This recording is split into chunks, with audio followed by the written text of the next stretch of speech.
Bueno, buenas tardes, mi nombre es Sebastián Grisales. Eh, este es el video para la tarea número 2 de la materia anatomía radiológica. A mí me corresponde la articulación del codo, el hueso húmero, la clavícula y la rodilla. Entonces, no siendo más, iniciamos con la articulación del codo. Lo hago a partir de la presentación que realizamos de precio y pues del presente trabajo. La articulación del codo, pues evidentemente está formada por lo que serían los segmentos del antebrazo y asimismo del brazo. Es evidente que en el antebrazo nosotros tenemos la parte de dos huesos, el cúbito y el radio, que son dos huesos largos que normalmente conforman también a la muñeca, pero también al codo. Entre ambos huesos es importante mencionar que ambos, si miramos las imágenes, presentan tanto entre radio y cúbito algo que se conoce como membrana interósea, que es la que permite los movimientos de pronación y supinación. Asimismo son huesos largos, pues evidentemente son huesos que han ayudado y han fomentado el asunto del crecimiento en el ser humano, y son huesos que pues eh, que en sus partes más proximales, es decir, cerca de una unión con el tronco, se forman sus cabezas, ¿cierto? La cabeza del rayo junto con la cabeza del húmero, y específicamente la cabeza, perdón, del húmero no, la cabeza del cúbito. Esa cabeza del cúbito normalmente tiene una parte en su componente posterior que se conoce como oleocráneo, que junto con la porción distal del húmero vienen a conformar lo que es el codo, ¿cierto? Aquí, por ejemplo, podríamos notar en la imagen de los rayos X, ¿cierto? Que son normalmente serían, pues, mirándoles este plano frontal, ahí miramos en la imagen, aquí en la imagen izquierda, que el codo está extendido, ¿cierto? Vemos la parte, pues, distal del húmero y las partes proximales de tanto de radio como de cúbito que conforman al codo. Es importante mencionar que también que la parte de pronación y supinación la hace la articulación radiocubital proximal, ¿cierto? Gracias a membrana interósea. Y que como tal la articulación del codo es una articulación diartrósica, dado que permite un movimiento en bisagra y asimismo contiene algo que se llama eh, líquido sinovial, dado la membrana sinovial que tiene, y por ende genera movimientos libres, como es el caso de la flexión y extensión en el codo. Normalmente las fracturas o las alteraciones en esta articulación siempre se dan en la parte distal del húmero o en las partes proximales, es decir, en las partes de los cuerpos de los huesos largos. Todos los huesos largos tienen tres partes principales, que son la epífisis y las epífisis y las diáfisis, ¿cierto? Pero normalmente las fracturas pueden darse o son más proclives a darse más en la parte de diáfisis en el cuerpo, ¿cierto?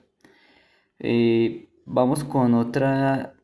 Bueno, aquí miramos un poquito más la imagen. Esto ya sería un plano más mirándolo desde la parte sagital, ¿cierto? Podemos ver la tróclea. La tróclea normalmente es un componente distal del húmero, que pues esa tróclea es la que permite ese movimiento de deslizamiento de los bordes óseos de tanto el radio y cúbito, de que se deslicen sobre el húmero en el movimiento de flexión, ¿sí? Normalmente todas esas irregularidades o accidentes óseos son puntos de anclaje que tienen los huesos para la parte de inserción y origen en los músculos. Vámonos ahora con lo que sería la parte del húmero y la clavícula. Aquí en esta imagen pues podemos evidenciar eh, una vista tanto anterior como una vista posterior de todo lo que sería el complejo articular conformado del hombro, conformado por el húmero, pero principalmente por lo que es clavícula y escápula, que son los tres huesos principales que conforman al hombro.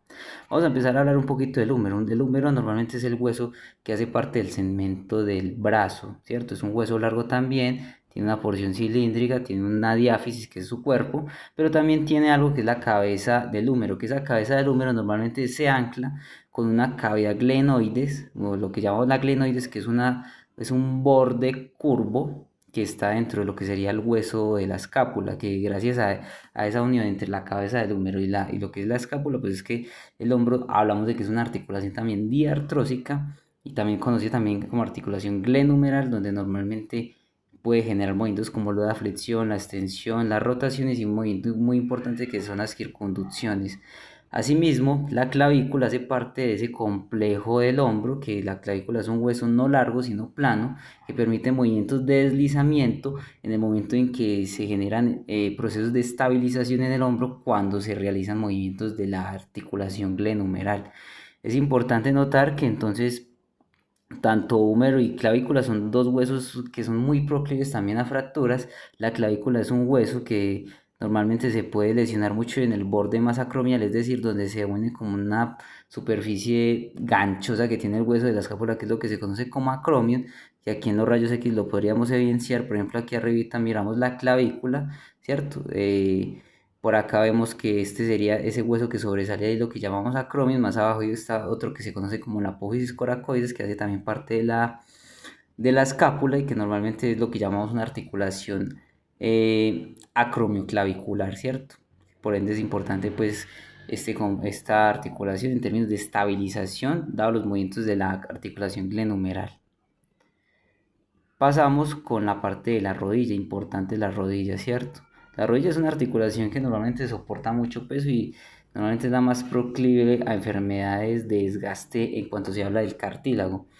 La rodilla tiene alrededor de dos articulaciones, ¿cierto? Llamamos la articulación femorotibial, que si miramos los rayos X, aquí este es unos rayos X en términos de una vista posterior, miramos que es el borde distal del fémur, con lo que es el borde proximal de la tibia, y al lado de la tibia miramos que es el peroné, ahí está su cabeza del peroné, que normalmente no hace parte como tal de la rodilla, pero aún así digamos que participa en los movimientos de estabilización de lo que es el segmento de la pierna, ¿cierto?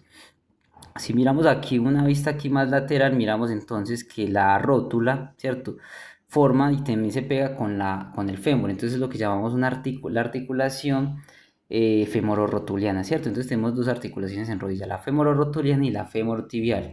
La articulación femororotuliana está conformada entonces por lo que es el borde distal del fémur con la carilla interna de la rótula. La rótula es conocida como un hueso sesamoideo que está embestido por un tendón, que si miramos un poquito ahí el fémur, toda esa partecita blanca que está antecitos del fémur es lo que sería normalmente músculo, ¿cierto? Y que en ese caso sería el cuádriceps, que el cuádriceps normalmente siempre embiste a la rótula para generar esos movimientos de polea de la rótula y facilitar los movimientos en bisagra, porque la rodilla es una articulación en hinclimo, es decir, una articulación troclear que permite también hacer un movimiento de flexión-extensión, pero también por ahí se dice que tiene un poquito de rotación cuando se hacen movimientos pues de flexión de rodilla. Es importante notar que pues las epífisis tanto de lo que es entonces la epífisis como tal del fémur es lo que se conocen como los cóndilos, ¿cierto? Dentro de los cóndilos hay algo que es la tróclea y gracias a la tróclea le da como un espacio a la rótula para que la rótula tenga sus movimientos de deslizamiento, ¿cierto? Y es que ahí encontramos, si miramos la imagen en el dibujo, lo que llamamos el epicóndilo lateral y el epicóndilo medial.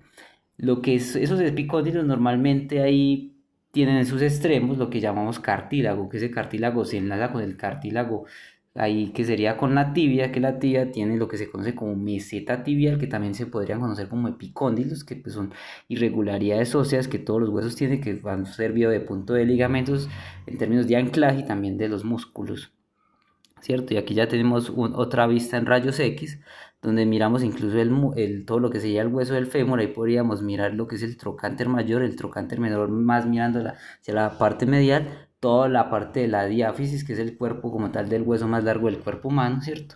Que pues evidentemente conforman lo que es la parte pues de la rodilla. Hasta aquí mis aportes, muchas gracias por la atención.